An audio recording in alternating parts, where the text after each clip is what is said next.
So we say to anyone who's confused about who do they vote for and what do you vote for, to know that every vote for Kamala is an endorsement, it is an affirmation, it supports and it enables genocide.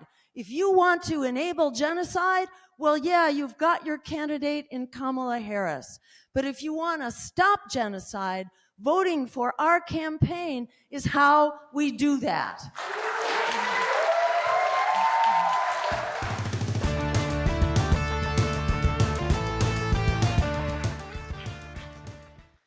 So our final speaker this evening is Dr. Jill Stein,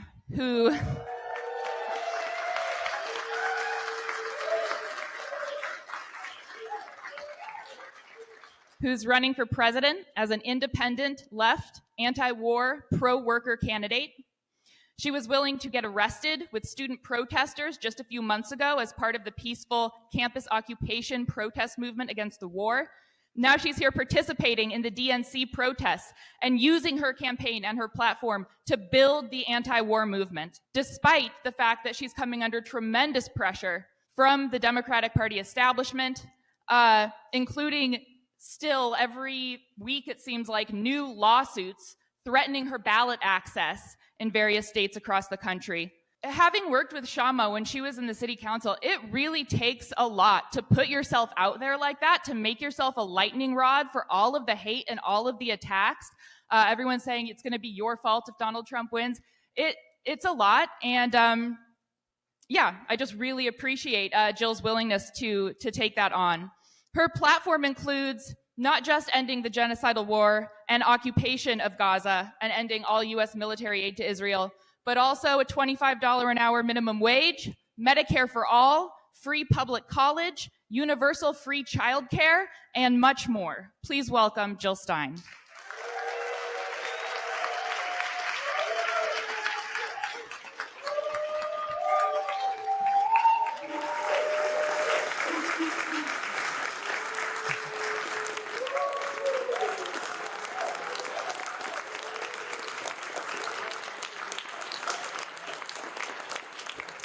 Thank you so much, and thank you so much to everyone here. Thank you not just for being here tonight, but thank you for all you do. Thank you for being the real hope and the real power that will change America and change the world.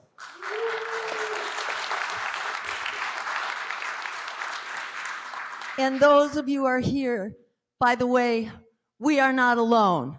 As you know that. Right now, on just one of these social media streaming sites, on Do Dissidents alone, there are 3,000 people who are with us right now.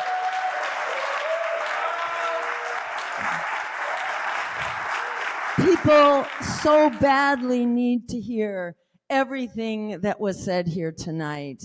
To know that the theater of the absurd going on right now in mainstream media covering the Democratic nominating convention, that is the theater of the absurd. We the people are locked out of that convention. We the people are having a real convention right here and right now and out in the streets.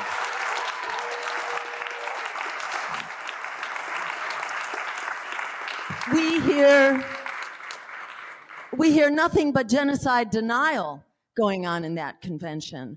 That convention that's brought to us by AIPAC, by the war profiteers, by the healthcare insurance industry and big pharma and big real estate. That is who is funding politics in America and shaping the message at the DNC, shaping the agenda in Congress, shaping the agenda of the White House. And we say, enough of that.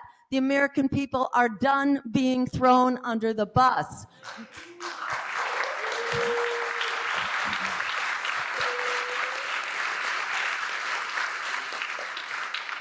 There is a moment of confusion going on right now, referred to as the Kamala mania. Many of us have seen this before. Anybody remember Obama mania? Fool me once, shame on you. Fool me twice, shame on me. We are not being fooled here.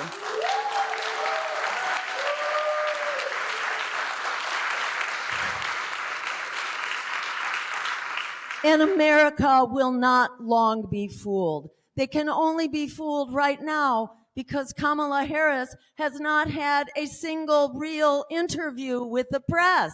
She has not had a single debate, and in fact, she has not received a single vote.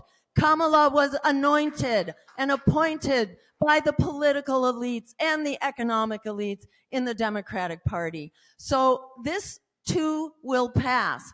The only question is when. It will be as soon as she's actually called to account, as soon as she actually begins to open her mouth, as she did, the first time that she was challenged at a rally, where she was challenged by some of the Palestinian protesters. And what did she say? Basically what she says, if you want Donald Trump elected, keep talking, otherwise I'm speaking. Ooh. Well, she's going to be hearing a lot from we the people, because we are speaking. All of us are speaking. So just to remember, Obama came into his election, he came into power claiming that he would end the war in Iraq. What did he do? He went from 2 wars to 7 wars. He ran saying he would close Guantanamo Bay. That exists till this day. He did not even begin to close it. He ran saying he would provide at least a public option and bulk purchasing of pharmaceuticals. They didn't do any such thing. They just continued to privatize healthcare and pour public subsidies into private profits through the Affordable Care Act. So we've been here before, and it's just shameful that people are being fooled, but it's not clear how much people are being fooled or how much they're just being intimidated and they're not showing up. We'll see. Yes, her polls are spiking, but her polls do not cover everybody. And in 2020, in the presidential election, 1 out of every 3 American voters voted with their feet by not participating in that election and not giving their votes to either Trump or Biden.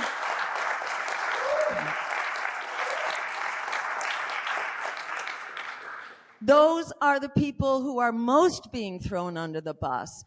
Those who don't vote are largely youth, people of color, people in low-income communities who are not voting, who are absolutely the first to be thrown under the bus, those who are getting hit worst and first.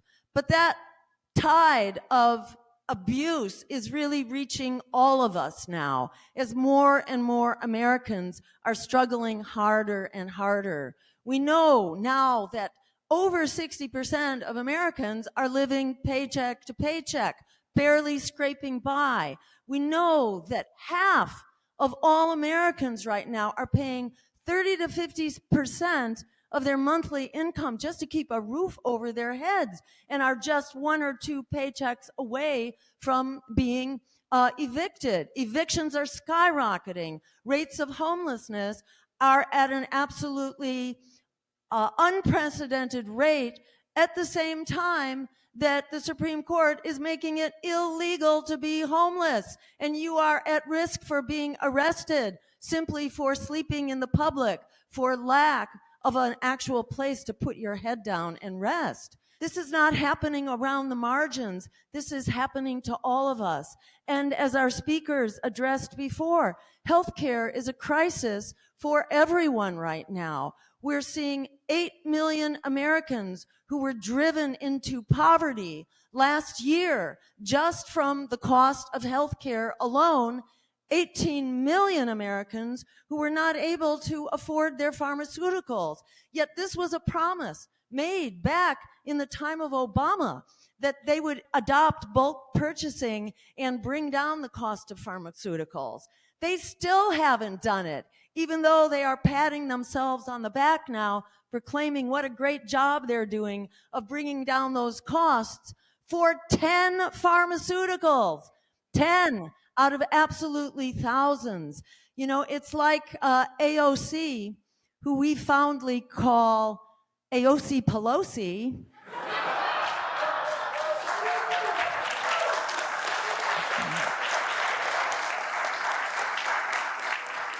And I have to credit my newfound running mate, Butch Ware, for coming up with that one.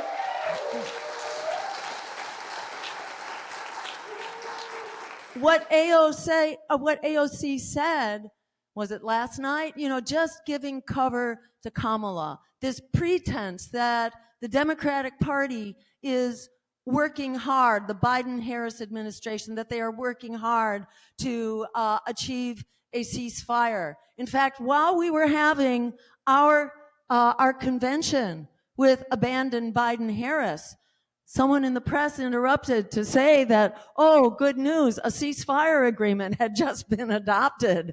And we said, what? Oh, okay. Let's see what pans out, you know. And we've seen what pans out. You know, that was just another rumor, another misleading statement that AOC herself was parroting, pretending that there is some ceasefire agreement that is forever just an inch or two in front of our noses. But in fact, that ceasefire agreement is not coming. And in fact, the murder and the torture and the destruction of people and the civilization is increasing. It's not getting better, even as the Democrats are telling us that the ceasefire is around the corner. In fact, the number of deaths has gone up massively since the time when they first started promising. You know, and that number is now up to some 200,000 people. But who's counting? Because people are being pulverized right now. There are no bodies. Even when there's no rubble on top of them, you still cannot count the bodies. People who are losing relatives are being handed little plastic bags of basically pulverized bodies that are strewn on the floor.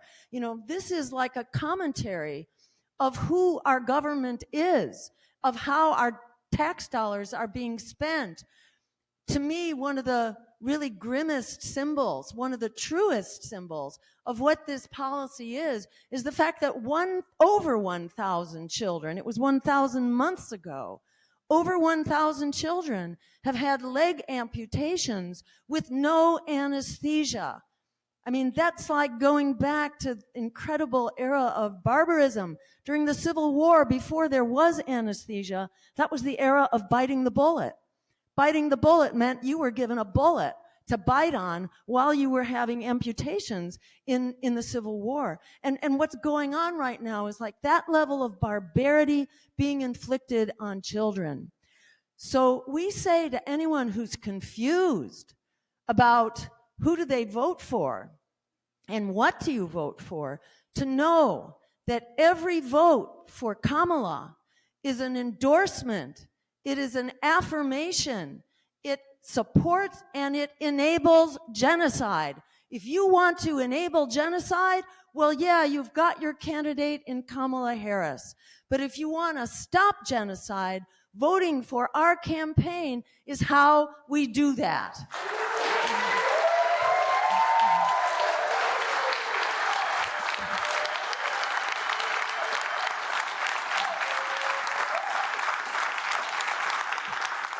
And every vote, every single vote that's cast for our campaign is a shot across the bow of the empire, that we are organized and we are coming for them, they who are war criminals who actually belong in The Hague. We are getting organized. The American people already agree with us. That is why there is such a powerful disinformation and fear campaign that's going on right now 24/7 to silence us and to disappear us. Because the empire is quaking in its boots, because the American people are done being thrown under the bus, and we are done tolerating a genocide, which is really the tip of the spear of empire. And this empire is not only impoverishing us, it is also endangering us. That empire is not limited to the outrages being committed in Gaza. That empire has conducted regime change about 80 times since the Second World War, basically strewing death and destruction across the world in its policies of endless war. Has this created a more secure or peaceful world? Hardly. What it's brought us is essentially failed states, mass refugee migrations, and continuing terrorist threats, one right after the other. You can go all the way back to the war in Vietnam. What did we accomplish in the war in Vietnam? You know, absolutely nothing. Vietnam was where I woke up as a teenager in high school. I woke up to what kind of a world we are living in and what our political system is. Whether it was Democrats or whether it was Republicans, it was all about killing people in Vietnam and taking our young people to die in Vietnam. And it was so clear to me that it was absolutely absurd, this political system. I wanted nothing to do with it until I discovered Ralph Nader in the year 2000 and discovered this.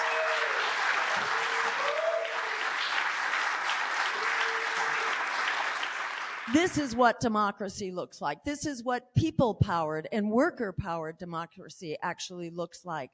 But just a few more words about that empire, because that empire, you know, it has a policy. It's called full spectrum dominance. That means that we, the USA, will dominate all countries, all potential areas of competition, all around the world, in all spheres of interaction, whether it is on the battlefield, whether it is under the sea, on the sea, in the oceans, in the skies, in cyberspace, in outer space. We, the US, will dominate all spheres. And that is what we have proceeded to do since the collapse of the Soviet Union, when we became the unopposed power.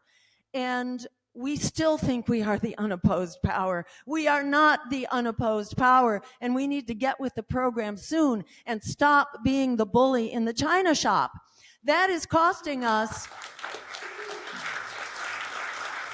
that is costing us half of our congressional budget, which works out to, I did check this number because it's not in common circulation, it's $12,000 on average per household that paid for the endless war machine last year. $12,000. Did you have something better you might have done with $12,000? That is the average contribution of each household to the endless war machine last year. That includes the VA, it includes nuclear power and weapons in the energy program.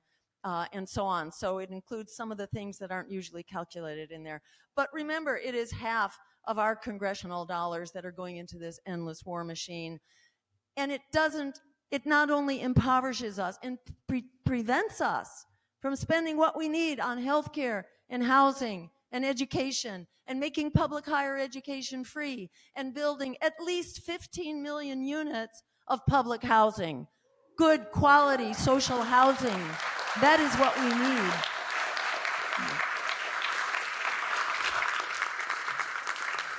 need. That is what we need to do. And just a couple other words about what we need to do, because we can do this.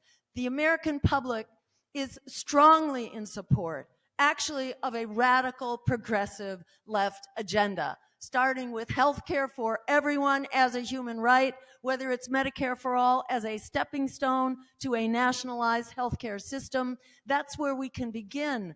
It doesn't cost us any money. This is the big secret. It actually saves us money, $500 billion per year.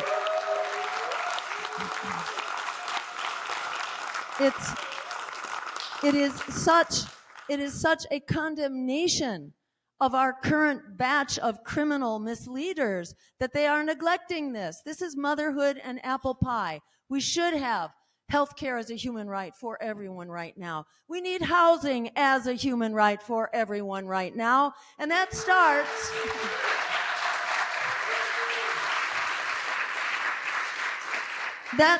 with a national program of rent control to stabilize our rents and prevent this massive, endless escalation of our rent.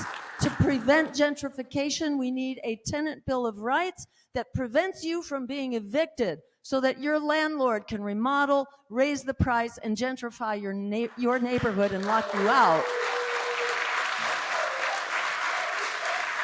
And why don't we have public housing? This is such an important, critical investment in our nation. We don't have public housing thanks to Bill Clinton. Under Bill Clinton, a piece of legislation was passed called the Fair Cloth Bill that basically prohibited any public investment in public housing. And there went public housing so that it could be replaced by private and luxury housing, which now basically usurps public subsidies to fund a little tiny bit of affordable housing while the developers make out like bandits with largely and mostly unaffordable and luxury housing. So we need to reclaim our right to public housing. We can have that.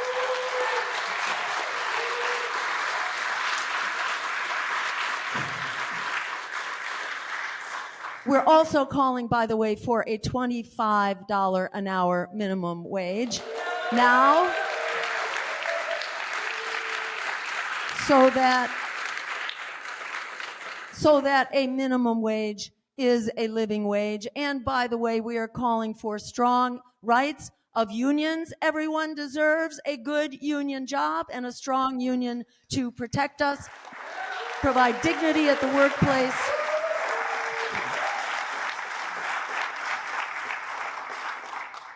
We need to declare a climate emergency because we are in a climate emergency.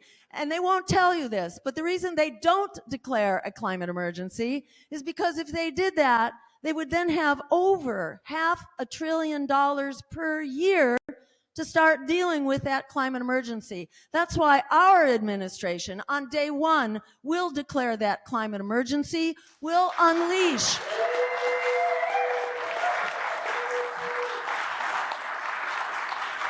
we will unleash that $600 billion per year to actually start creating the high quality, good paying union jobs that provide the emergency transition we need. And as part of that also, we bring into public ownership, public management, and public planning all the corporations necessary, and we create new public entities which are publicly owned and publicly managed in order to do that.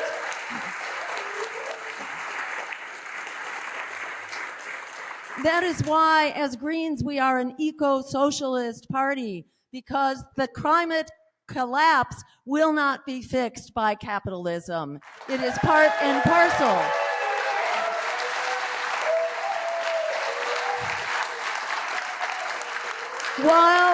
While our economy, our economic system is endlessly exploiting people, workers, wages, and our resources, our scarce resources, and investing in endless growth, that is a climate disaster. There is no way to fix the climate crisis without ending capitalism and its basic tenets.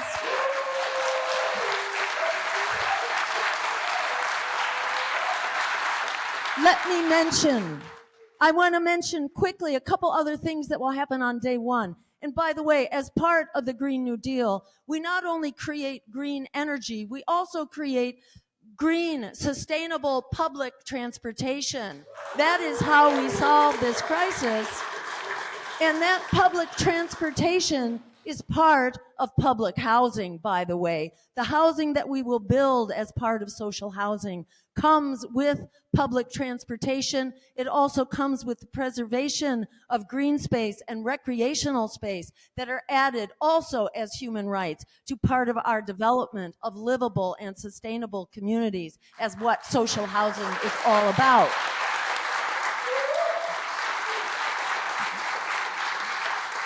a couple other things, because I know we're short on time. We could go on all night here. But I want to add, cutting the military budget is a critical part of this agenda.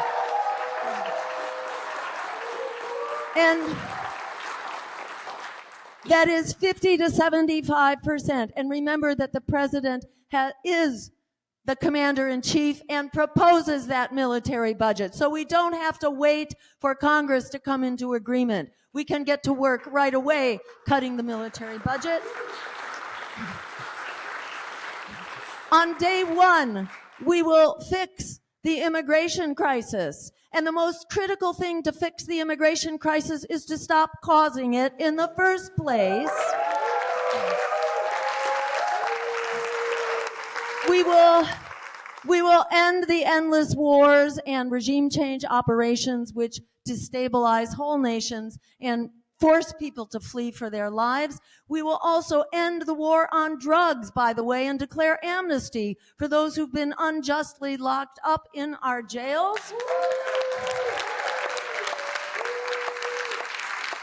We will address substance use as a public health issue, not as a criminal issue.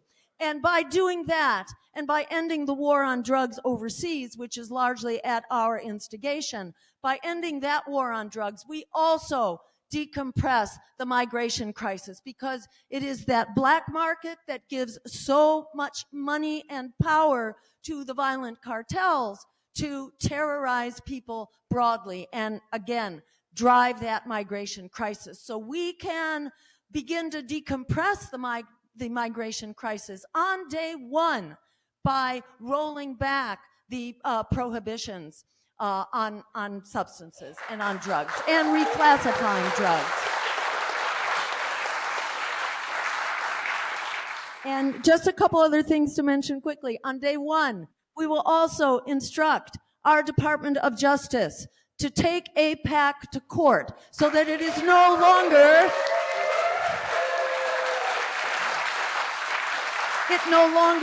has the ability. It becomes a so-called a foreign agent, and it is no longer able to buy our Congress and our president, by the way. On that same day, we will also initiate an antitrust lawsuit against corporate media so that we can get back to the real media, exemplified by RBN here tonight, the Revolutionary Blackout Network. This is what the real press looks like. We call those other guys, we call them the O-press. This is the real press. And an antitrust lawsuit will also break up the corporate media conglomerates whose job is basically to advance their own careers. That is what they do. They are lapdogs to power. We need a media which are watchdogs to power. The First Amendment is first for a critical reason. We cannot have a democracy without freedom of speech, freedom to protest, freedom to redress grievances, freedom of political association. We need that First Amendment. We need it badly now. That is why they are at war with the First Amendment right now. So remember, as Frederick Douglass said, and I'll conclude with that, as Frederick Douglass said, power concedes nothing without a demand. It never has and it never will. We are that demand. Don't let them pretend otherwise. We are absolutely essential to ending genocide and not stopping there. We will also end empire. We will end oligarchy and we will end fascism.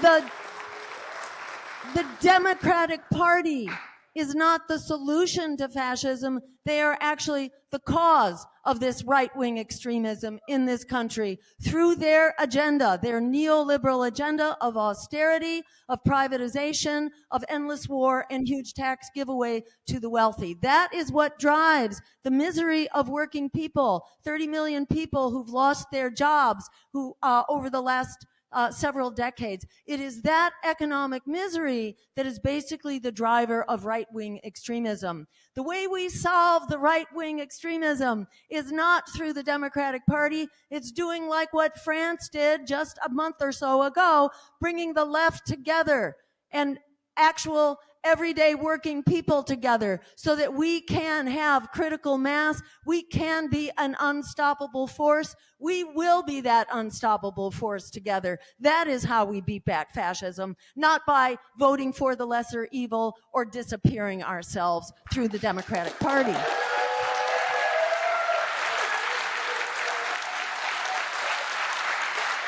So I will just end by quoting Alice Walker, the famous poet, novelist, and Palestinian human rights advocate. Alice Walker, and I'm paraphrasing her, basically, she said, the biggest way people give up power is by not knowing we have it to start with.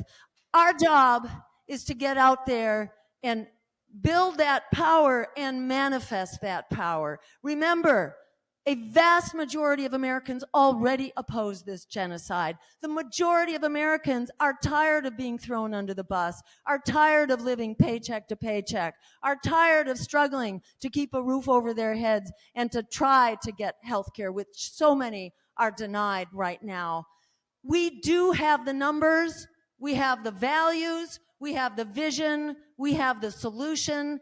I say thank you all so much who are in this room and who are listening, because it is we who are not being talked out of our power. It is we who are not drinking that toxic Kool-Aid that the corporate media machine is spinning overtime right now to throw at us. But that bubble will be bursting very soon in so many ways. It's just a matter of having the courage of our convictions and moving ahead and being organized together. It's not so complicated. It is politics 101. It is door knocking. It is tabling. It is flyering. It is phone banking. And it is contributing when you can, what you can, for us to fight the power. The power is quaking in their boots. That is why they announced back in March that they were hiring an army of corporate lawyers to try to throw us off the ballot because they're terrified